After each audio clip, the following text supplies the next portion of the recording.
Hi guys, ഇന്നത്തെ വീഡിയോയിലേക്ക് എല്ലാവർക്കും സ്വാഗതം. എല്ലാവരും സുഖമായിരിക്കുന്നു വിശ്വസിച്ച് ഞങ്ങളിവിടെ സുഖമായിട്ട് തന്നെ ഇരിക്കുന്നു കേട്ടോ.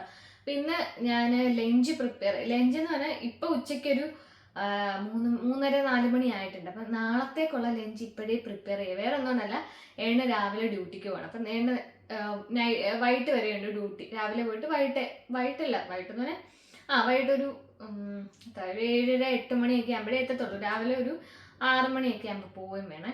അപ്പം ഞങ്ങൾ തലേദിവസമേ പ്രിപ്പയർ ചെയ്യും.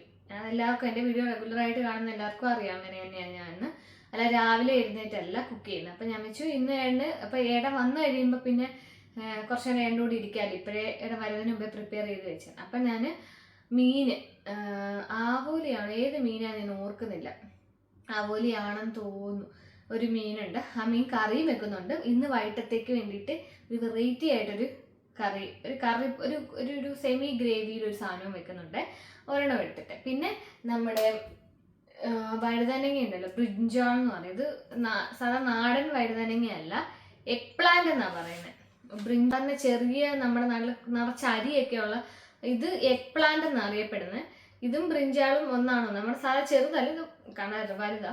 ഇതിനകത്തിൽ അരി വളരെ കുറവായിരിക്കും. ഇത് വെച്ചിട്ട് ഞാൻ ഒരു ഫ്രൈ കാണിച്ചിട്ടുണ്ട് നേരത്തെ, നല്ല ടേസ്റ്റാണ്. പക്ഷെ ഇന്ന് ഞാൻ തോരൻ പോലെ ആക്കി എടുക്കാൻ പോവാ. ഒന്ന് ഇതിൻ്റെ പകുതി തോരനാക്കും, പകുതി മെഴുക്കുവരട്ടി പോലെ ആക്കും, അല്ലെങ്കിൽ മുഴുവനും തോരന, അങ്ങനെ എന്തെങ്കിലും ആക്കാം എന്ന് വിചാരിച്ചു. പിന്നെ കുറച്ച് മോര് കാഴ്ചത് ഇരിപ്പുണ്ട്. വൈകിട്ട് പിന്നെ ദോശയും തീയലും എൻ്റെ ഫേവറേറ്റ് കോമ്പിനേഷൻ, അല്ലെങ്കിൽ ഇഡ്ഡലിയും തീയലും, ഇത് ഏതെങ്കിലും ആയിരിക്കും. അരി ഉഴുന്നൊക്കെ അരച്ച് വെച്ചിട്ടുണ്ട്. പിന്നെ തീയൽ കുറച്ച് ഇരിപ്പുണ്ട്. അപ്പോൾ ഒന്നെങ്കിൽ ദോശയും തീയലും അല്ലെങ്കിൽ ഇഡ്ഡലിയും തീയലും ഏതെങ്കിലും ആയിരിക്കും. അപ്പം അത് വൈകിട്ടത്തേക്കെല്ലാം സെറ്റാണ്. നാളെ ഉച്ചത്തേക്ക് വേണ്ടി മാത്രമേ ഉള്ളൂ. പിന്നെ രാവിലെ ഇപ്പം അങ്ങനെ ബ്രേക്ക്ഫാസ്റ്റ് മുട്ടയൊക്കെയാണ് കൂടുതലും കഴിക്കുന്നത്. അതുകൊണ്ട് ബ്രേക്ക്ഫാസ്റ്റ് ആയിട്ട് എഗ്ഗ് ആയിരിക്കും കൊടുത്തു വിടുന്നത്. ഇവിടെ ഇത് അരി ഉഴുന്നും അരച്ചതൊക്കെ ഇരിപ്പുണ്ട്, പക്ഷെ അതിന് വേണ്ടാന്ന് പറഞ്ഞു. അപ്പം ഉച്ചക്കത്തേക്കാണ് ഇപ്പം നമുക്ക് മെയിനായിട്ട് വേണ്ട. അപ്പം ഞാൻ അത് പ്രിപ്പയർ ചെയ്യാമെന്ന് വിചാരിച്ചു. അപ്പം ഞാൻ ഇന്നവരെ കാണിക്കാത്ത രീതിയിലാണ് ഞാൻ ബ്രിഞ്ചാളിൻ്റെ തോരനും കാണിച്ചിട്ടില്ല, അതുപോലെ തന്നെ മീൻ കറി കാണിച്ചിട്ടുണ്ട്. അതുകൊണ്ട് അത് ഞാൻ മുളക് കറി പോലെ അത് ഞാൻ എടുത്ത് കാണിക്കുന്നില്ല. പക്ഷെ വെറൈറ്റി ആയിട്ടൊരു കറി ഉണ്ടാക്കുമെന്ന് പറഞ്ഞാൽ അത് ഇന്ന് വൈകിട്ടത്തേക്ക് വേണ്ടിയിട്ട് എണ്ണ ഉണ്ടാക്കുക, അത് ജസ്റ്റ് ഒന്ന് കാണിക്കുന്നുണ്ട്. അപ്പം നമുക്ക് നേരെ വീഡിയോയിലേക്ക് പോവാം. അപ്പം ഇത് എഗ് പ്ലാന്റ് ഞാൻ വഴുതനങ്ങ എന്ന് പറയട്ടോ, വഴുതനങ്ങ ക്യൂബ്സ് ആയിട്ട് കട്ട് ചെയ്തിട്ട്, ഇത് വെള്ളം ഉണ്ട് കേട്ടോ ഈ പാത്രത്തിൽ, വെള്ളത്തിലോട്ടിട്ട് വെക്കാം. ഇതിൽ കറയൊക്കെ ഉണ്ടാവുമല്ലോ. അപ്പം ഞാൻ എന്തായാലും ഇതിൻ്റെ ഇത്രയും പോർഷൻ എടുക്കാം, അരിഞ്ഞ് നോക്കട്ടെ അത്യാവശ്യം ഉണ്ടോ എന്ന്. പക്ഷെ ഒരു കാര്യമുണ്ട്, ഇതങ്ങ് ചുങ്ങിപ്പോവും. അപ്പം നമുക്ക് നോക്കാം, ചിലപ്പോൾ ഫുൾ എടുക്കും. ഇത് ഞാൻ ഇതുവരെ ബ്രിഞ്ചാളിൻ്റെ തോരൻ ഉണ്ടാക്കിയിട്ടില്ല കേട്ടോ. ഒരിക്കൽ ഞാൻ തിരുവനന്തപുരത്ത് പോയപ്പം എൻ്റെ വല്യമ്മ അവിടെയാണ് തിരുവനന്തപുരത്ത്. വല്യമ്മ ഇപ്പോഴല്ല, കുറച്ച് കുഞ്ഞായിരുന്നപ്പോഴത്തെ കാര്യമാണ്. കുഞ്ഞെന്ന് പറഞ്ഞാൽ തീരെ കുഞ്ഞല്ല, സ്കൂളിലൊക്കെ പഠിക്കുന്ന സമയത്ത്, ആ സമയത്ത് പോയത്. എനിക്ക് ഈ വഴുതനങ്ങ എന്ന് പറഞ്ഞ സാധനം ഇഷ്ടമേ അല്ല. പക്ഷെ അവിടെ വഴുതനങ്ങ തോരൻ ഉണ്ടാക്കിയിട്ട് ഞാൻ കഴിച്ചപ്പം ഭയങ്കരമായിട്ട് ഇഷ്ടപ്പെട്ടെ, നല്ല ടേസ്റ്റ് ആയിരുന്നു. അപ്പം ആ ഒരു ടേസ്റ്റ് എൻ്റെ മനസ്സിൽ ഇങ്ങനെ വെച്ചിട്ട്, ആ ഒരു രുചിയാണ് ഞാൻ എനിക്ക് തോന്നിയ ആ ഫ്ലേവറൊക്കെ വെച്ചിട്ടാണ് നമുക്ക് കഴിക്കുമ്പോൾ ഇന്നതൊക്കെ ഉണ്ടാവും എന്ന് വെച്ചിട്ട് ആ ഫ്ലേവറിലാണ് ഞാൻ ഉണ്ടാക്കാൻ ശ്രമിക്കുന്നത്. അതായത് എൻ്റെ ട്രൈയാണ്. അപ്പം ഞാനിത് കഴിച്ചിട്ട് പറയാം, ഇത് നിങ്ങൾ ട്രൈ ചെയ്യണോ വേണ്ടായോ എന്ന്. ഇങ്ങനത്തെ മേടിക്കുകയാണെങ്കിൽ ഇതിനകത്തിൽ ഒട്ടും അരി കാണത്തില്ല. അപ്പം നമുക്ക് കഴിക്കാൻ നല്ല ടേസ്റ്റ് ആയിരിക്കും. അരി ഉള്ളപ്പോൾ ഒരു വല്ലാത്ത രുചിയായിരിക്കും. ഈ അരി ഇല്ലാത്ത ഇങ്ങനത്തെ വലുത് കിട്ടുവാണെങ്കിൽ ഒന്നുകൂടെ നല്ലതായിരിക്കും. നമ്മുടെ നാടൻ വഴുതനങ്ങയെക്കാട്ടിലും, നാടൻ വഴുതനയ്ക്ക് നല്ല രീതിയിൽ സീഡുണ്ട്. അപ്പം ഭയങ്കര ഇത് നല്ല ഫ്ലഷാണ് കൂടുതൽ. എല്ലാവരും ഇങ്ങനെയാണോ നിർത്തില്ല. ഞാൻ എപ്പോഴും മീനും ചിക്കനും ഒക്കെ തലേദിവസമേ ഉണ്ടാക്കി വെക്കും. എന്നാലേ എനിക്ക് തോന്നിയിട്ടുള്ളൂ നല്ല ടേസ്റ്റ് ഒക്കെ ഇറങ്ങുന്നതായിട്ട്. കഴിക്കത്തില്ല, നല്ല ഏട്ടൻ പറയുന്നത് വെച്ചിട്ട് എനിക്ക് തോന്നിയിട്ടുണ്ട് തലേദിവസമൊക്കെ ഉണ്ടാക്കി വെച്ച് കഴിഞ്ഞൊക്കെ എന്നാലും മീനും ചിക്കനും ഒക്കെ ഒരു ഫ്ലേവർ ഇറങ്ങത്തുള്ളൂ. അപ്പം ആരെങ്കിലും വരുവാണെങ്കിലും ഞാൻ ഇങ്ങനെയുള്ള ഐറ്റംസൊക്കെ തലേദിവസമേ ഉണ്ടാക്കി വെക്കും. അപ്പം നമുക്ക് ജോലിയും കുറയും, പിന്നെ നല്ല ടേസ്റ്റും ഇറങ്ങും. എൻ്റെ ഇവിടെ ഏട്ടനൊക്കെ ആണെങ്കിലും പറഞ്ഞത് എൻ്റെ ഞാൻ നോൺ വെജ് കഴിക്കത്തില്ല, പക്ഷെ എൻ്റെ നോൺ വെജ് ആണ് അവർക്കൊക്കെ ഭയങ്കര ഇഷ്ടം എന്ന്. ഞാൻ എനിക്കറിയില്ല, എൻ്റെ നോൺ വെജ് അല്ല ഇവിടെ അത്യാവശ്യം വരുന്നവർ സത്യമാണോ പറയുന്നതെന്നും എനിക്കറിയത്തില്ല.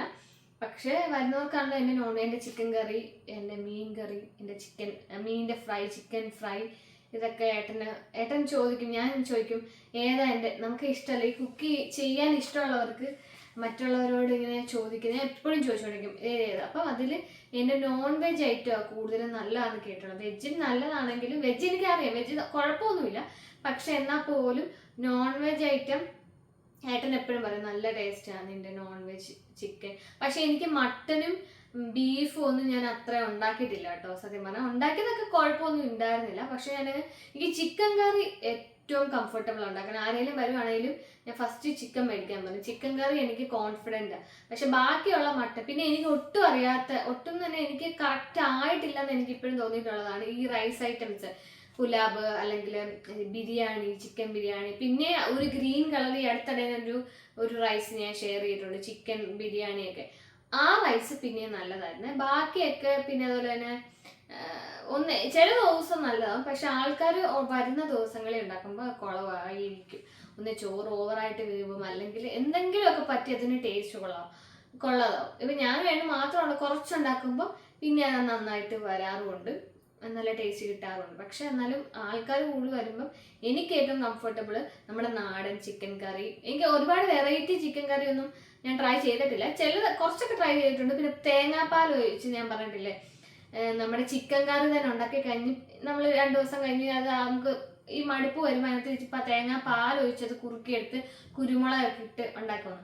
അത് നല്ല ടേസ്റ്റാണ്. അത് ഞാൻ ട്രൈ ചെയ്തതാണ് ചുമ്മാ. അത് നന്നായിട്ട് വന്നിട്ടുണ്ട്. അപ്പം എന്നാലും എനിക്ക് കംഫർട്ടബിൾ എന്ന് പറഞ്ഞാൽ നമ്മുടെ സാധാ ചോറും കൂട്ടാനും ഒക്കെ തന്നെയാണ് കേട്ടോ എനിക്ക് ഏറ്റവും കംഫർട്ടബിളായിട്ട്. നമ്മുടെ വഴുതനങ്ങ തോരന് വേണ്ടിയിട്ടുള്ള കൂട്ട് എന്തൊക്കെയാണെന്ന് നോക്കാം കേട്ടോ. ആദ്യം കോക്കനട്ട് ഓയിൽ ആഡ് ചെയ്ത് കൊടുത്തു. വരാൻ കുറച്ച് പാടുണ്ടായിരുന്നു, നല്ല തണുത്തുറച്ചിരിക്കുമായിരുന്നു. പിന്നെ ഞാൻ ചൂടൊക്കെ കാണിച്ചൊന്ന് വരുത്തിയതാണ്, കുറേ ടൈം എടുത്തു. എണ്ണയൊക്കെ ഒന്ന് ചൂടാകുമ്പോൾ ആവശ്യത്തിനുള്ള കടുക് ആഡ് ചെയ്ത് കൊടുക്കുക. എന്നിട്ട് കടുകൊക്കെ ഒന്ന് പൊട്ടിയതിന് ശേഷം മാത്രം അതിനകത്തിലേക്ക് വറ്റൽമുളക് ആഡ് ചെയ്ത് കൊടുക്കുക. എന്നിട്ട് കറിവേപ്പിലയും കൂടെ ആഡ് ചെയ്യുക. അതിനകത്തിലേക്ക് ഞാൻ വലിയൊരു സവാള തന്നെ ഞാൻ ആഡ് ചെയ്യാം. അത്യാവശ്യം ബ്രിഞ്ചാൾ എടുത്തിട്ടുള്ളതുകൊണ്ട് തന്നെ വലിയൊരു സവാള പിന്നെ ചെറിയ ചെറിയ ക്യൂബ്സായിട്ട് അരിഞ്ഞതും കൂടെ ആഡ് ചെയ്ത് കൊടുത്തു. എന്നിട്ട് നന്നായിട്ടൊന്ന് വഴറ്റിയെടുക്കുക കേട്ടോ. ഈ സമയത്ത് വേണമെങ്കിൽ നമുക്ക് ഉപ്പ് ആഡ് ചെയ്യാം. ഞാൻ വിട്ടുപോയാൽ സാറിന് ഞാൻ സവാള വഴറ്റുമ്പോൾ ഉപ്പ് ആഡ് ചെയ്ത് കൊടുക്കാറുണ്ട്. എന്നിട്ട് സവാള എല്ലാം വഴറ്റിയതിന് ശേഷം ഒരു 2-3 അല്ലി വെളുത്തുള്ളി ഒന്ന് വട്ടത്തിൽ അരിഞ്ഞ് അതും കൂടെ ആഡ് ചെയ്യുക. കുറച്ച് ഇഞ്ചിയും കൂടെ ചെറുതായിട്ട് അരിഞ്ഞത് അതും കൂടെ ആഡ് ചെയ്തിട്ട് ഇതെല്ലാം കൂടെ നന്നായിട്ട് ഒന്ന് വഴറ്റിയെടുക്കുക കേട്ടോ. അത്യാവശ്യം പച്ചമണം മാറുന്നിടം വരെ നല്ലപോലെ ഒന്ന് വഴറ്റി എടുക്കുക. എന്നിട്ട് അതിനകത്തിലേക്ക് നമ്മൾ അരിഞ്ഞു വെച്ചിട്ടുള്ള വെള്ളത്തിൽ നിന്നൊക്കെ മാറ്റണം കേട്ടോ. വെള്ളമെല്ലാം കളഞ്ഞിട്ട് അരിഞ്ഞു വെച്ചിട്ടുള്ള ആ ഒരു ബ്രിഞ്ചാളും കൂടി ഇട്ട് ആവശ്യത്തിനുള്ള ഉപ്പും കൂടി ഇട്ടിട്ട് നന്നായിട്ടൊന്ന് മിക്സ് ചെയ്ത് കൊടുക്കുക. എന്നിട്ട് ഇത് അടച്ച് വെച്ചിട്ട് വേവിക്കുക കേട്ടോ. ചിലവർക്കൊക്കെ ബ്രിഞ്ചാൾ അങ്ങനെ തന്നെ അത്യാവശ്യം വേവണം, പക്ഷേ ക്യൂബ് പോലെ കാണണം ഉള്ളവർ അങ്ങനെ എടുക്കുക. എനിക്ക് ഇച്ചിരി കൂടെ വേവുന്നതാണ് ഇഷ്ടം, നല്ല വെന്ത് ഉടയുന്നതാണ് ഇഷ്ടം കേട്ടോ. ഞാൻ പച്ചമുളക് ഇടാൻ മറന്നു പോയിട്ട് ഒരു പച്ചമുളക് കൂടി ഇട്ട് കൊടുത്തിട്ടുണ്ട്. സവാള വഴറ്റുന്ന സമയത്ത് പച്ചമുളക് ഇട്ട് കൊടുത്താലും മതി. അപ്പോൾ അത്യാവശ്യം വെന്ത് കഴിഞ്ഞപ്പോൾ ഞാനതിലേക്ക് മുളക് പൊടി, മല്ലിപ്പൊടി, അതുപോലെ തന്നെ ഗരം മസാല, ഞാൻ മസാലക്കറി പോലെ ഉണ്ടാക്കുന്നത് അതുകൊണ്ടാണ് കേട്ടോ, മസാലയും കൂടെ ആഡ് ചെയ്തിട്ട് നന്നായിട്ടൊന്ന് സോട്ട് ചെയ്തെടുക്കുക. പച്ചമണം മാറുന്നിടം വരെ നല്ലപോലെ ഒന്ന് വഴറ്റിയെടുക്കുക കേട്ടോ. ഇപ്പോൾ ഈ സമയത്ത് നമുക്ക് ഉപ്പൊക്കെ ഒന്ന് ചെക്ക് ചെയ്യാം. എന്നിട്ട് നമ്മൾക്ക് തേങ്ങ നല്ലതായിട്ട് ചെരുകിയെടുത്ത തേങ്ങയും കൂടെ ഞാനൊരു 3 വലിയ സ്പൂണോളം തേങ്ങ ആഡ് ചെയ്ത് കൊടുക്കുന്നുണ്ട്. എന്നിട്ട് വീണ്ടും മിക്സ് ചെയ്ത് കൊടുക്കുക. എന്നിട്ട് 1 മിനിറ്റ് ഒന്ന് അടച്ചു വെക്കുക. എന്നിട്ട് തുറന്ന് വെച്ചൊന്ന് വേവിക്കുക കേട്ടോ. നമ്മൾ ഇതിൽ ഒട്ടും വെള്ളം ചേർത്തിട്ടില്ലേ. അങ്ങനെ നമ്മൾ ബ്രിഞ്ചാൾ തോരൻ റെഡി ആയിട്ടുണ്ട്. അങ്ങനെ നമ്മുടെ മീൻകറി എല്ലാം സെറ്റായിട്ട് വന്നിട്ടുണ്ട്. കണ്ട അപ്പോൾ എന്താ പറയുക, നമ്മുടെ മീൻകറി സെറ്റായിട്ട് വന്നിട്ടുണ്ട്. നോർമൽ മീൻകറി ഞാൻ റെസിപ്പിയൊക്കെ ഒത്തിരി ഇട്ടിട്ടുണ്ട്, പക്ഷേ എക്സ്ട്രാ 2-3 കാര്യങ്ങൾ ഞാൻ ഇട്ടിട്ടുണ്ട്. അപ്പം ഞാൻ ജസ്റ്റ് ഒന്ന് പറഞ്ഞു പോവാം. അത് എണ്ണ ഒഴിക്കണം, കടുക് ഇടണം. ഇന്ന് ഞാൻ ഉലുവ ഇടാൻ മറന്നുപോയി. അപ്പോൾ ഉലുവയുണ്ട്, ഉലുവ 3-4-5 ഉലുവയും കൂടെ മുഴുവൻ ഇടുക. അത് പൊട്ടിയതിന് ശേഷം അതിനകത്തിലേക്ക് ഞാൻ ഇട്ടത് വറ്റൽമുളക്, കറിവേപ്പില, എന്നിട്ട് ഇഞ്ചി വെളുത്തുള്ളി അരിഞ്ഞത് ചേർത്തിട്ട് നന്നായിട്ട് സോട്ട് ചെയ്തിട്ട് പിന്നെ ഒരു 10-12 കുഞ്ഞുള്ളിയും കൂടെ അരിഞ്ഞതും കൂടെ നന്നായിട്ട് വഴറ്റി ആവശ്യത്തിന് കുറച്ച് ഉപ്പ് ഇട്ട് നന്നായിട്ട് വഴറ്റിയെടുക്കുക. എന്നിട്ട് അതിനകത്തിലേക്ക് തക്കാളി ആഡ് ചെയ്യുക. ഞാൻ ഒരു വലിയ തക്കാളീൻ്റെ പകുതി ആഡ് ചെയ്തിട്ടുണ്ട്. അത് നന്നായിട്ട് സോട്ട് ചെയ്യും. ഒന്നെങ്കിൽ അരച്ച് ആഡ് ചെയ്യാം, അല്ല ചെറുതായിട്ട് അരിഞ്ഞിട്ട് നന്നായിട്ട് അങ്ങനെ ആഡ് ചെയ്യാം. എന്നിട്ട് മുളക് പൊടി, മല്ലിപ്പൊടി, മഞ്ഞൾപ്പൊടി ഇത് 3 കൂടി ഇടുക. നന്നായിട്ട് വഴറ്റിയതിന് ശേഷം കുടംപുളിയുടെ വെള്ളവും കൂടെ ചേർക്കുക. എന്നിട്ട് ഞാൻ ഒന്നുകൂടെ ഒന്ന് വഴറ്റും. അതിനുശേഷം ആവശ്യത്തിന് വെള്ളം ഒഴിക്കുക. പിന്നെ ഞാൻ എക്സ്ട്രാ ആയിട്ട് ഈ വട്ടം ആഡ് ചെയ്തതാണ് കായത്തിൻ്റെ പൊടി ലേശം ഒരു പിഞ്ച് ആഡ് ചെയ്യുക കേട്ടോ, നല്ലതാണ്. അപ്പോൾ കായത്തിൻ്റെ പൊടിയും ആഡ് ചെയ്തു. പിന്നെ അതുപോലെ തന്നെ ആഡ് ചെയ്തതാണ്. എന്നിട്ട് മീൻ ഒന്ന് പെറുക്കിയിട്ട് മീൻ തിളച്ച് പറ്റാറായി കഴിയുമ്പോൾ അതിനകത്തിലേക്ക് ഉലുവയുടെ പൊടി ഒരു പിഞ്ചും അതുപോലെ തന്നെ ലേശം കുരുമുളക് കൂടെ. പിന്നെ എൻ്റെ കാശ്മീരി മുളക് പൊടി ആയിട്ട് എരിവ് കുറവായിട്ടാണ് ഞാൻ കുരുമുളകും കൂടെ എക്സ്ട്രാ ചേർത്തപ്പോൾ നല്ല ഒന്നുകൂടെ ടേസ്റ്റ് വരും. അപ്പം എരിവ് നോക്കിയിട്ട് ചേർക്കണം കേട്ടോ. എന്നിട്ട് അവസാനം ഓഫ് ചെയ്യുമ്പോൾ കുറച്ച് കറിവേപ്പില, വേണമെങ്കിൽ കുറച്ച് വെളിച്ചെണ്ണ ആഡ് ചെയ്യും. ഞാൻ വെളിച്ചെണ്ണ ആഡ് ചെയ്തില്ല കേട്ടോ. അത്രയാണ്.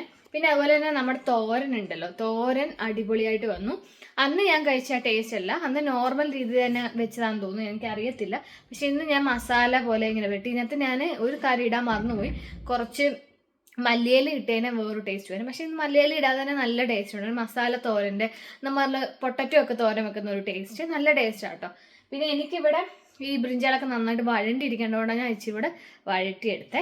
അപ്പോൾ ഇനി നമുക്ക് നമ്മുടെ സ്പെഷ്യൽ ആ തേങ്ങാപ്പാൽ ഒഴിച്ച മീൻ ഒരു സെമി ഗ്രേവി ആയിട്ടൊരു സംഭവം ഞാൻ വെക്കാൻ പോകും. അത് എണ്ണ വൈകിട്ട് കൊടുക്കുക, 2 കഷ്ണം മാത്രം വെക്കുന്നുള്ളൂ കേട്ടോ. അപ്പം അതെങ്ങനെയാണെന്ന് കാണിച്ചു തരാം. ആദ്യം കുറച്ച് കുഞ്ഞുള്ളി ചതച്ചത്, ഒരു 10 കുച്ചുള്ളിയാണ് അത് ചതച്ചത്. പിന്നെ ഇഞ്ചി ചതച്ചത്, പിന്നെ വെളുത്തുള്ളി ചതച്ചത്, ഒരു പച്ചമുളക്, കുറച്ച് കറിവേപ്പില, ഒരു ചെറിയ തക്കാളിയിൽ 2-3 കഷ്ണം മാത്രം എടുത്തിട്ട്, കാരണം നമുക്ക് ഈ 2 മീൻ മാത്രമേ ചെയ്യുന്നുള്ളൂ, അതുകൊണ്ട് മാത്രം കേട്ടോ. അപ്പോൾ വലിയ മീനൊക്കെ ചെയ്യുന്നെങ്കിൽ അതനുസരിച്ച് ആക്കി എടുക്കണേ. അപ്പോൾ ആദ്യം നമുക്ക് ഇതിലേക്കുള്ള മാരിനേഷൻ ചെയ്യാം കേട്ടോ. ഇതിലേക്ക് കുറച്ച് മാരിനേഷൻ വേണം. നമുക്കിത് മാറ്റി വെക്കാം. മുളക് പൊടി, കുരുമുളക് പൊടി, ലേശം മല്ലിപ്പൊടി, മഞ്ഞൾപ്പൊടി, ഇതിന് ഉപ്പ്.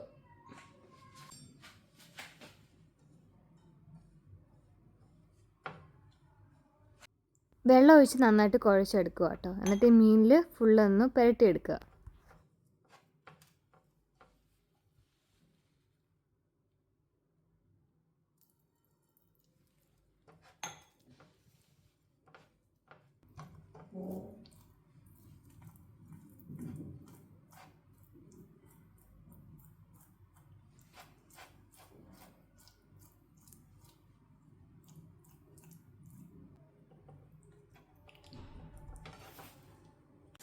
ഞാൻ കോക്കനട്ട് ഓയിലാട്ടോ ആഡ് ചെയ്തത്. ഇവിടെ തണുപ്പായതുകൊണ്ട് ഇങ്ങനെ ഉറച്ചിരിക്കുക.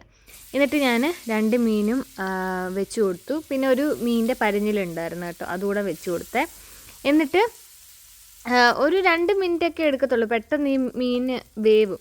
എന്നിട്ട് തിരിച്ചിട്ട് 2 സൈഡും ജസ്റ്റ് ഒന്ന് മുരിഞ്ഞ് കിട്ടണം, അത്രയല്ല ഒരുപാടങ്ങ് കരിക്കണ്ട, ജസ്റ്റ് 2 സൈഡും ഒന്ന് മുരിഞ്ഞ് കിട്ടണം. അത്യാവശ്യം മീൻ വെന്തു കേട്ടോ. അപ്പോൾ ഇത് പൊട്ടാതെ എടുക്കണം. ഞാൻ ഇപ്പോൾ എടുക്കുമ്പോൾ കണ്ടോ, അത് സൂക്ഷിച്ച് ഇങ്ങനെ വെതുക്കെ എടുക്കണേ. ജസ്റ്റ് 2 സൈഡിൽ നിന്ന് വെന്ത് കഴിയുമ്പോഴത്തേക്ക് അതേ എണ്ണയിലേക്ക് തന്നെ, ഇപ്പോൾ എണ്ണ കുറവാണെങ്കിൽ കുറച്ചുകൂടെ എണ്ണ ആഡ് ചെയ്യുക. അപ്പോൾ ഞാൻ അതേ എണ്ണ എടുത്തുള്ളൂ. അതിനകത്തിലേക്ക് നമ്മുടെ ഇഞ്ചി, വെളുത്തുള്ളി, ചുമന്നുള്ളി, പച്ചമുളക്, അതുപോലെ തന്നെ കറിവേപ്പില, ഇത്രയും സാധനം ഇട്ട് നന്നായിട്ടൊന്ന് വഴറ്റി കൊടുക്കുക. വേണമെങ്കിൽ ഒരു പിഞ്ച് ഉപ്പ് ഇടാം കേട്ടോ. ഉപ്പ് ഇപ്പോൾ ഇട്ടില്ലെങ്കിലും കുഴപ്പമില്ല, വേണമെങ്കിൽ ഒരു പൊടിക്ക് ഇടാം, കാരണം മീനിൽ ആവശ്യത്തിന് ഉപ്പുണ്ട്. അപ്പോൾ മസാലയ്ക്കുള്ള ഉപ്പ്, ആ ഗ്രേവിയിലുള്ള ഉപ്പ് മാത്രം മതി. ഞാനിപ്പോൾ ഇട്ട് കൊടുത്തിട്ടില്ല. എന്നിട്ട് മസാല ഒന്ന് വാടിക്കഴിയുമ്പോൾ അതിനകത്തിലേക്ക് നമ്മൾ വീണ്ടും ഈ മീൻ അതേ പാത്രത്തിലേക്ക് ഇട്ടിട്ട് ഈ മസാല എല്ലാം അതിൻ്റെ മുകളിലേക്കും സൈഡിലേക്കും ഒക്കെ ഇങ്ങനെ വെച്ച് കൊടുക്കണം. അപ്പോൾ ഒരുപാട് മീൻ ഉണ്ടെങ്കിൽ അതനുസരിച്ചുള്ള മസാല എടുക്കണം കേട്ടോ. പിന്നെ ഇതിൻ്റെ ഗ്രേവിക്ക് നല്ല ടേസ്റ്റാണ്. ഞാൻ ഗ്രേവി അത്യാവശ്യം നല്ല കുറുക്കി ഇച്ചിരി കുറച്ചെടുത്തത്, പക്ഷേ ഇച്ചിരി ഗ്രേവി ഉണ്ടായിരുന്നു നല്ലതെന്ന് തോന്നിപ്പോയി. അത്രയും വറ്റിക്കണ്ടായിരുന്നു എന്ന് തോന്നിപ്പോയി, അത്ര നല്ല ഗ്രേവി കേട്ടോ. എന്നിട്ട് ഞാൻ അരിഞ്ഞു വെച്ച തക്കാളിയും കൂടെ മണ്ടക്കിട്ട് വെച്ച് കൊടുത്തിട്ട് തേങ്ങാപ്പാൽ ആഡ് ചെയ്യുക കേട്ടോ. 1-ാം പാലും 2-ാം പാലും ഒക്കെ ഒരുമിച്ച് അങ്ങ് ആഡ് ചെയ്താൽ മതി. ആവശ്യത്തിന് തേങ്ങാപ്പാലും ആഡ് ചെയ്തിട്ട് നമ്മൾ ഇനി ചെയ്യേണ്ട പ്രോസസ്സ് എന്ന് പറഞ്ഞാൽ ഈ തേങ്ങാപ്പാലിലേക്ക് ഒരു പിഞ്ച് ഉപ്പിടണം കേട്ടോ. ഞാൻ ആ ഉപ്പിടുന്ന ക്ലിപ്പിങ്സ് വിട്ടുപോയി. ഞാൻ ഇപ്പോഴേ ലേശം ഉപ്പ് ഇട്ട് കൊടുക്കുക. പിഞ്ച് ഉപ്പ് മതി കേട്ടോ. മീനിൽ ആവശ്യത്തിന് ഉപ്പുണ്ട്, ജസ്റ്റ് ആ ഗ്രേവിയിലേക്കുള്ള ഉപ്പ് മാത്രം. എന്നിട്ട് ഇങ്ങനെ കോരി ഒഴിച്ചു കൊടുത്ത് 2 മിനിറ്റ് ഒന്ന് അടച്ച് വെച്ച് ഒന്ന് കുറുക്കി എടുത്തു കേട്ടോ. അപ്പം നിങ്ങൾക്ക് ഗ്രേവി ഇച്ചൂടെ വേണമെങ്കിൽ ഇത്രയും കുറുക്കണ്ട, ഗ്രേവിക്ക് നല്ല ടേസ്റ്റാണ് കേട്ടോ. അപ്പം സംഭവം എന്തായാലും സെറ്റ് ആയിട്ടുണ്ട്. ഞാൻ ഇതുപോലെ ഞാൻ വേറൊരു സംഭവം നേരത്തെ ഒരിക്കൽ ഉണ്ടാക്കിയിട്ടുണ്ട്. അത് ഇങ്ങനെ വഴറ്റിയിട്ടല്ല, അല്ലാതെ വേറെ രീതിയിൽ മീൻ പൊള്ളിച്ചത്, വാഴയില ഇല്ലാതെ മീൻ പൊള്ളിക്കാന്ന് പറഞ്ഞിട്ട് നിങ്ങൾ ഒന്ന് പ്ലേലിസ്റ്റ് കുക്കിംഗ് വീഡിയോക്കകത്ത് നോക്കിയാൽ മതി, സംഭവം കാണും. അന്ന് ഞാൻ ഇങ്ങനെ ഗ്രേവി അല്ല, ഈ ഗ്രേവി ഫുള്ള് വറ്റിച്ച് ഈ മീൻ അതിൽ കിടന്ന് ഇങ്ങനെ വറ്റി പൊള്ളിച്ച പോലെ ആയി വരും. അപ്പം അത് വേറൊരു ടേസ്റ്റ്. ഇന്ന് ഞാനൊരു ഇച്ചിരി ഗ്രേവി വെച്ചിട്ടുണ്ട്. അന്ന് ഞാൻ പിന്നെ വഴറ്റിയൊന്നുമല്ല, അത് വേറെ രീതി. എന്നാൽ ഏകദേശം ഇത് ഒരേപോലൊക്കെ ഇരിക്കുന്ന ഒരു രീതിയിലാട്ടോ അന്ന് ഉണ്ടാക്കിയത്. അപ്പം ഇത് എന്തായാലും ടേസ്റ്റ് ചെയ്യാൻ നേരത്തെ വന്നാലേ പറ്റത്തുള്ളൂ. അപ്പം ഇത് അവിടെ ഇരിക്കട്ടെ, കുറച്ച് നേരം ഇരിക്കണം, ആ മസാലയും അതെല്ലാം ഒന്ന് പിടിക്കട്ടെ. എന്നിട്ട് ദോശയുണ്ട്, തീയലുണ്ട്, ഇതുകൂടെ കൊടുക്കാം. ഓക്കെ. ഈ കറി ദോശ, അപ്പം, ചോറ്, ചപ്പാത്തി, ഇടിയപ്പം, അതുപോലെ തന്നെ പൊറോട്ടൻ്റെ കൂടെ ഒക്കെ ചേർന്ന് പോട്ടോ. ആദ്യം മീൻ ടേസ്റ്റ് ചെയ്ത് നോക്ക്. സ്പെഷ്യൽ മീനല്ലേ.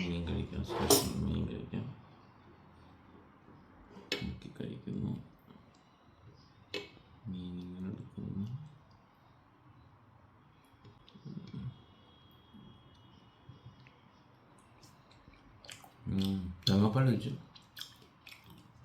കുടു സൂപ്പർ. ഇതുണ്ടെങ്കിൽ പിന്നെ എന്തിനാ തീയല്? അത് ഞാൻ കഴിച്ചോളാം. തീയല് സൂപ്പർ. കൊള്ളാവോ? ശരിക്കും കൊള്ളാവോ?